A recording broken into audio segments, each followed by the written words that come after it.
శ్రీభగవానువాచ ఇదం తు తే గుహ్యతమం ప్రవక్ష్యామ్యనసూయవే జ్ఞానం విజ్ఞానసహితం యజ్ఞాత్వా మోక్షసే శుభాత్. ఓ అర్జున, నీకిప్పుడు నా అంతఃకరణమున అన్నిటికంటే లోపల గల సమస్త జ్ఞానమునకు ఆది కారణమగు గుప్త రహస్యమును చెప్పెదను వినుము. నా అంతఃకరణమందలి గుప్త ద్వారమును తెరచి అందలి రహస్యమును బయటపెట్టవలసినంత ఆవశ్యకత ఇప్పుడేమి వచ్చినదని నీవు తలంచవచ్చును. ఓ అర్జున, అందలి కారణము చెప్పుచున్నాను వినుము. నీవు భక్తి భావనకు ప్రత్యక్ష అవతారమువై ఉన్నావు. నీవు నేను చెప్పుని దానినెన్నడూనూ ఉపేక్ష చెయ్యవు. ఇందుచే నా మనస్సునందలి రహస్యము బయటపడినప్పటికీ నా అంతఃకరణమున గల విషయములన్నింటినీ నీ అంతఃకరణమున ఒక పరి ప్రవేశపెట్టుదమని సంకల్పించి తిని. స్తనమున పాలు నిండియుండును, కాని అవి ఆ స్తనమునకు తీయగా ఉండవు. కాని ఏకనిష్ఠగల ప్రాణి ఎవడైనా లభించినప్పుడు అతని కోరికను నెరవేర్చుదమని సహజముగానే వాంఛ కలుగును. ధాన్యపు గాదె నుండి విత్తనములు తీసి వాటిని చక్కగా దున్ని శుభ్రము చేసిన భూమిలో చల్లుటను ఎవడైనా వ్యర్థముగా విత్తనములను పాడు చేయుచున్నాడని అనగలడా? కావుననే మంచి మనస్సు మరియు స్వచ్ఛమైన బుద్ధియు కలిగి నిందనీయము కాని ఏకనిష్ట కలవాడు లభించినప్పుడు అట్టివానికి నేను సంతోషముతో నా మనస్సున గల విషయములను చెప్పవలసి ఉన్నది. ఈ సమయమున ఇట్టి లక్షణము గల వ్యక్తి నీవు తప్ప మరెవరూ కనిపించుటలేదు. అందుచే నీ ఎడ ఏ రహస్యమును దాచుట తగదు. మాటిమాటికి గుప్తము అని నీకు చెప్పుచుండుటచే నీకు విసుగు జనించి ఉండవచ్చును. అందుచే నీకిప్పుడు విజ్ఞానయుతమగు జ్ఞాన విషయములను స్పష్టీకరించి చెప్పెదను.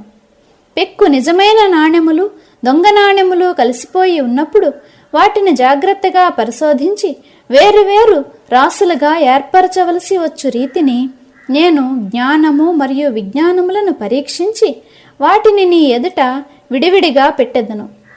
లేదా రాజహంస తన చంచువు ఎనడి పటకారుతో నీటిని పాలను విడదీయు రీతిని నేను కూడా జ్ఞానము మరియు విజ్ఞానములను వేరువేరు చేసి నీకు చూపదలచితిని. గాలి వీతలో పడి పొల్లు నిల్వజాలక కేవలము ధాన్యపు గింజల రాశి మాత్రమే మిగిలియుండు రీతిని వివేకముచే జ్ఞాన విజ్ఞానములను పరీక్షించి విడదీసినప్పుడు జనన మరణ సంసారము ఈ నామరూపాత్మక సంసారముతో ఏకమగును. ఆ పరమ జ్ఞానము మనను అక్షయ మోక్షపద సింహాసనము పైకి తీసుకొని పోయి కూర్చోబెట్టును. రాజవిద్యా రాజగుహ్యం పవిత్రమిదముత్తమం ప్రత్యక్షావగమం ధర్మ్యం సుసుఖం కర్తుమవ్యయం.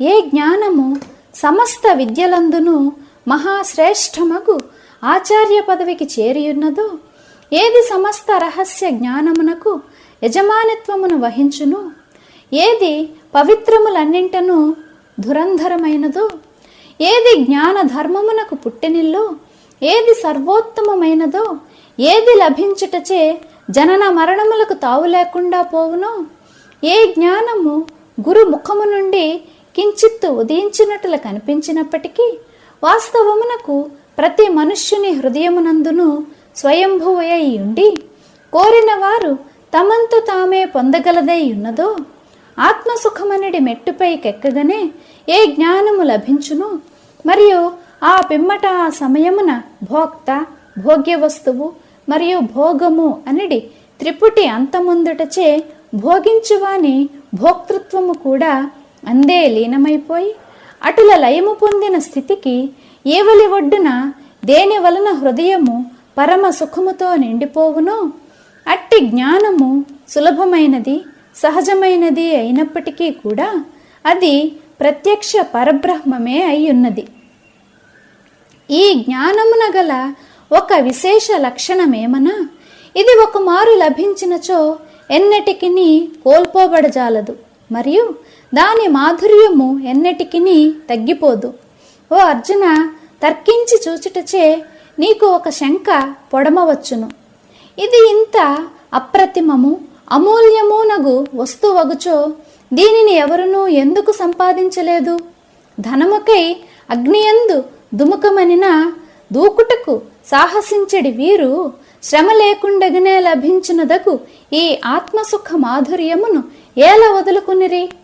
పవిత్రము, రమ్యము, సుఖలభ్యము, సమస్త సుఖముల రాశియు ఆత్మతత్వమునకు చేకూర్చినదీయగు ఈ ఆత్మ సుఖమును ప్రజలేల విడిచిపెట్టిరి? మొదలుగా గల నీకు కలిగిడి సంశయములు స్వాభావికముగను సహజముగను అయ్యున్నవి.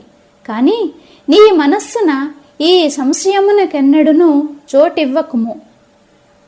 అశ్రద్ధధానాః పురుషాః ధర్మస్యాస్య పరంతప అప్రాప్య మాం నివర్తంతే మృత్యు సంసారవర్త్మని.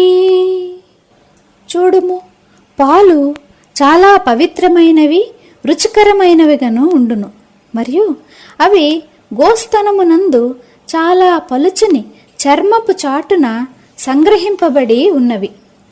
అయినప్పటికీ పొదుగుపై వ్రాలియున్న బుడ్డబుడుచు ఆ పాలను విడిచి రక్తమును త్రాగుటలేదా? భ్రమరము, మండూకము ఇవి రెండును కమలము వద్దనే నివసించుచున్నవి. కానీ కమలమునందు గల మకరందము భ్రమరములు మాత్రమే అనుభవించును. మండూకము వంతుకు మురికి మాత్రమే వచ్చును. ఇదే రీతిని ఒక్కొక్క దురదృష్టుడగు మానవుని ఇంట మొహరీలతో నిండియున్న వేల కొలది కుండలు పడియుండును. అయినప్పటికీ అతడు ఆ ఇంటి యందే నివసించుచు ఆకలిచే చచ్చును, లేదా అతి దరిద్ర స్థితిలో ఉండి జీవితము గడుపుకొనుచుండును. అదే రీతిని అంతరంగమున సమస్త సుఖ భాండారమైన ఆత్మారాముడునగు నేను ప్రత్యక్షముగా ఉంటున్నప్పటికీ కూడా మాయామోహితులగు పురుషులు విషయ భోగముల వైపే ప్రవృత్తులగుచున్నారు. అపారమగు మృగతృష్ణను చూచి నోటగల అమృత బిందువును ఉమిసినటుల, స్పర్శమనిని విరగగొట్టి పారవేసినటుల అహమ్మన్యతయనిడి చిక్కులో పడి ఈ దురదృష్ట జీవులు నా వరకు రాజాలకున్నారు. ఇందుచే జనన మరణములనిడి బాణముల మధ్య పడి మోసపోవచున్నారు. సూర్యుని వలె ఒక్కొక్కప్పుడు కనిపించుట, మరొక్కప్పుడు మేఘముల చాటున మరుగున పడిపోవుట, లేదా పగలు కనిపించుట రాత్రి కనిపించకుండుట అను భేదము లేక నేను ఎల్లప్పుడూ కనుల ఎదుట ప్రకాశించుచుండెడివాడను మరియు నిర్మలుడను అయి ఉన్నాను.